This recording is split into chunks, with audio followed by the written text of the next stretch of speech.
G'day guys and welcome to Scotch Down Under. I'm Scott. I'm the cue ball. And I'm Ken. And today we're going through my top 5 whiskies of the year that we've tasted. Yep, 2020. Yeah, I do have to say it is weird sitting in the middle. It's weird sitting on this side.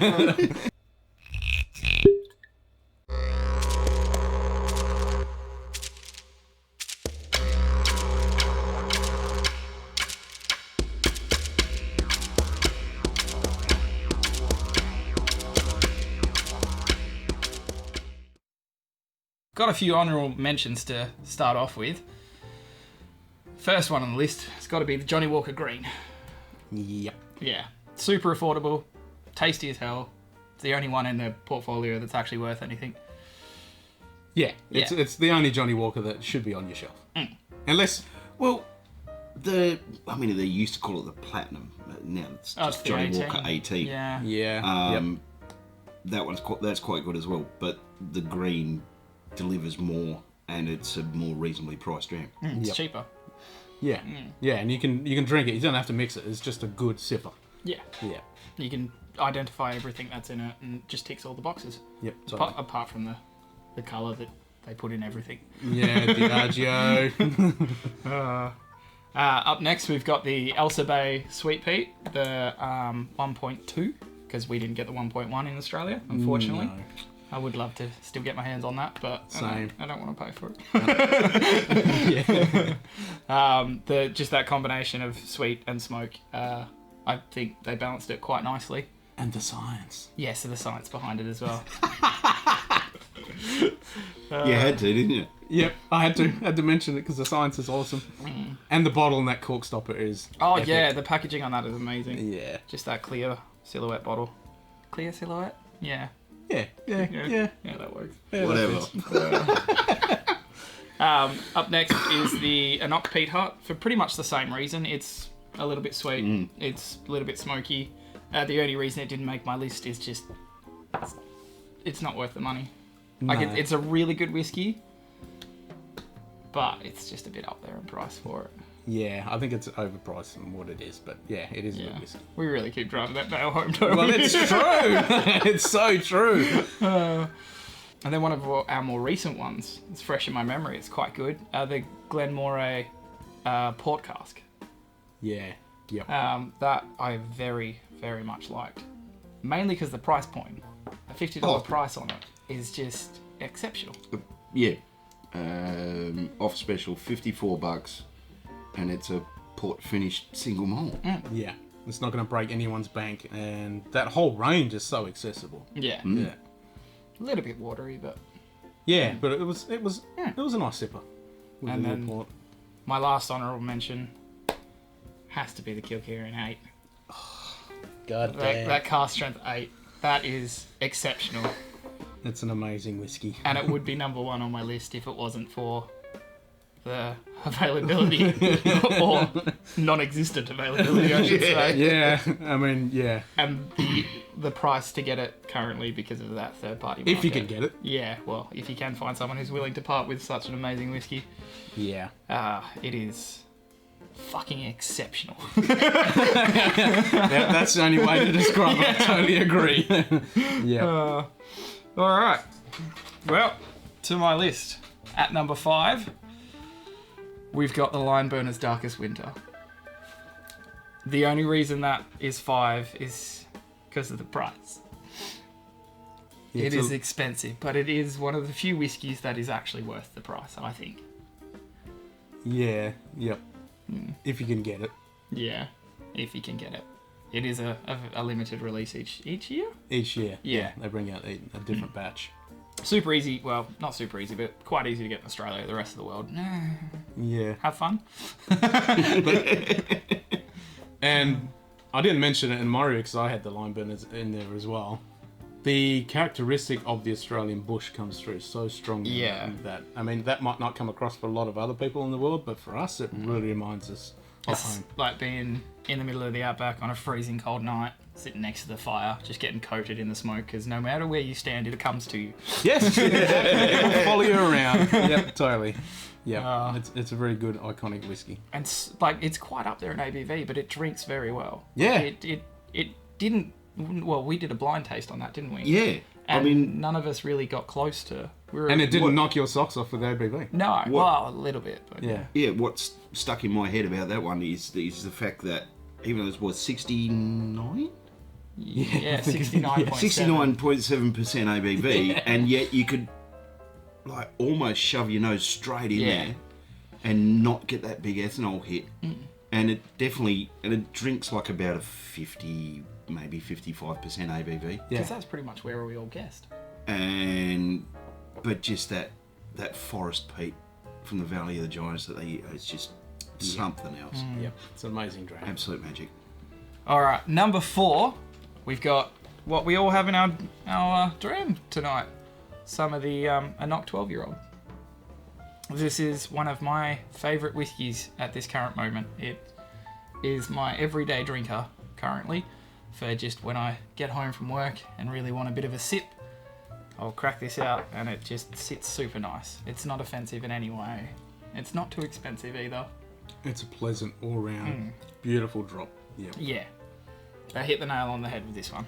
And it ticks all the boxes too. Yes, well that's it. Non-chill filtered, non-coloured. Yep. Had to think about that. Yeah. I nearly said non-colour filtered. It's 46. It's only 40. Yeah, Oh, 40. it's not too up there in price, which is good because you can have a couple of them and you're not Yeah. too. Although 6%'s not really good too much. All right. I gotta stop doing. All right. Let's put this out on a chat. On a track. All right. Put them down in the comments if you get that reference. Oh, that's going in, isn't it? Oh yeah. All right. Number 3 is one of my all-time favourite whiskies. I have this quite regularly, and it's something we tried this year, which is why I could sneak it into the list. It's the Talisker 10. Yeah. Like you can't go wrong with Talisker. It is just one of the quintessential whiskies that you need to have on your shelf. It is very iconic.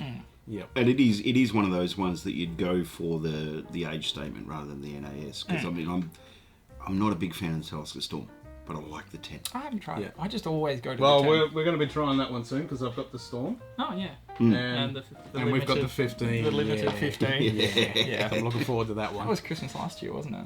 No, that's the 2020. Oh, that was mid-year, wasn't it? Oh no, that was about. Was Easter. it the 2019? No, I think it was Easter it came out. I don't know. I don't know. But yeah, it does everything. It's on the tin, nice and salty and briny, and it's like you're licking the cliffs that it was made on. Yeah, it's pure iconic sky. Yeah. Yeah. There's nothing really else like it. There's another distillery on the island. There now. is, Yeah. so it'll be interesting to see what they come up with. Yeah. Yep. Wow.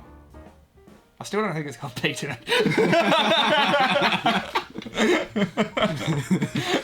This has been an ongoing thing between the three of us. But I can never detect peat in Talisker. Alright, number 2. We have a little unexpected bombshell that just kind of popped up out of nowhere. Yeah. And just blew us all away. There's a Glen Grant Arboralis. It shits me how you two pronounce that. Well, it's not Arboralis. Oh, it's Arboralis. Arboralis? Because it means light through trees. Well. Arbor means tree. Look Or at something you. like that. when Hey, you say Arbor, I think of abattoir. I remember stuff on occasion. Yeah. Not very often. I've never had that come up. I'm just going to drink. You just keep talking. Price point is so good at what, 65? I think. 65, 75. Yeah, when we purchased it, it was 65. We still at this point have no idea if it's a limited release or it's core range, but it keeps coming out, so that's fucking outstanding. And just the flavour of it for its price is just beyond good value. Yeah, it's a prime example of what an NAS can be. Yeah, fruity and like there's sherry to it. No one knows what. They don't specify it anywhere. I've looked for days to find out what sherry is in it. And it's just an amazing drop. I can't speak highly enough about it. Yep. And the amount of views that we've actually got, it's our top rating Most popular episode. Most popular episode, yeah. Easy way to say it. Yeah. But yeah, it deserves all the praise that it gets, to be honest. Yeah. They killed it with that. Yeah, they did amazing. Hopefully they bring out some more stuff like that. 'Cause, If they bring out a full series, that'd be great. Oh, that'd be awesome. Especially with that packaging. Oh yeah. So good. And that brings me to the top spot, which I think is the only whiskey that's got a 10 from any of us to date. And you were the only one to give it a 10, I think. Yeah, well, Yeah. I'm right and you guys are wrong. Well, that's your opinion, and shove it up your ass. And you're allowed to have that opinion. Yeah. Local whiskey, it's the Limeburners Sherry Cask. Not even a fancy one, one of their core release Sherry Cask, which I, for a long time, had gone off sherry. When I first started drinking whiskies, that's all I drank, was sherry. And big sherry bombs, like Macallan 18, and I've forgotten every other sherry now that I've started this sentence. The Carvalan. Cavalan, the that sherry, Solist, that sherry Abana, cast, yeah. Glentronics, Glengoynes. I did them to death, and I couldn't even stomach the idea of a sherry cast. Well, I could, but I wasn't I didn't enjoy them. Yep. Until we tried this Limeburners, and it just blew me away. Like absolutely ridiculously good. I kind of wish it's in my cup right now. Well, I think we might have to pour some. Yeah. They just nailed it on the head. It's perfectly balanced. It's not too sherry. It's not too... I was gonna say dry. The sherry's not real punchy and powerful. It's still got that subtlety to it, but the flavour is still there. It's well integrated. Yeah, really on brand for Limeburners. Perfectly balanced whiskies. Yep. And just using the natural and local ingredients that they have to make these amazing just bombshells out of nowhere for pretty affordable for what for the core range. They're Yeah. pretty accessible, and the amount of awards that they win every year, I think it outstanding. just goes to show they're making good product. Yeah, they just nail it, and that's it. That's it. Yeah, that's my top 5 for the year. Cool. So shall we cheer 2020 out of here? Oh yes. From all of us, have a Have good a good one. one.